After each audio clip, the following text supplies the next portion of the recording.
Hello, my name is Dave Casuto from San Francisco Computer Tutors, and in this exercise we're going to show you how to do a spell check in Dreamweaver. Okay, we all need that, so that should be very beneficial for you. Not just Word can do that, but Dreamweaver can do that for you too. So stay tuned how to do that, and it's easier than you think. In this video tutorial, we're going to show you very quickly how to do a spell check on your website.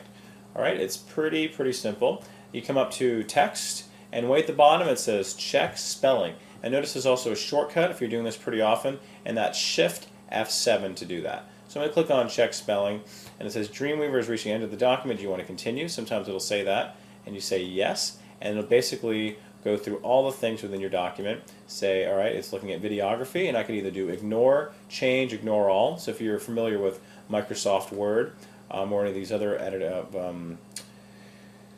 word editing programs, you can go ahead and you'll see that it's very familiar. So let's go ahead and click ignore on this one because that's the word that I want to use.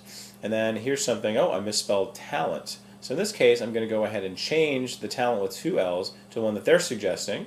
I click change, and then here's another one that says, okay, this I misspelled create. So now they didn't actually guess it the first time, so I'm going to select it then the next one, and I'm going to say change. So I can also have the option to change all things that are misspelled. I can ignore them all, or I can just ignore that one personally.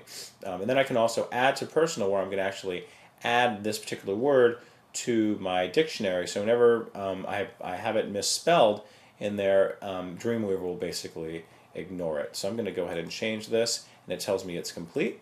And then we're done. Well, that concludes our exercise on creating, do it again? Mm-hmm. So that concludes our exercise on using Dreamweaver's spell check function. Hope you enjoyed that and saw how easy that was. Once again, my name is Dave Casuto from San Francisco Computer Tutors. You can look me up on Yelp.com under San Francisco Computer Tutors and contact me for any kind of information you like. All right, thanks.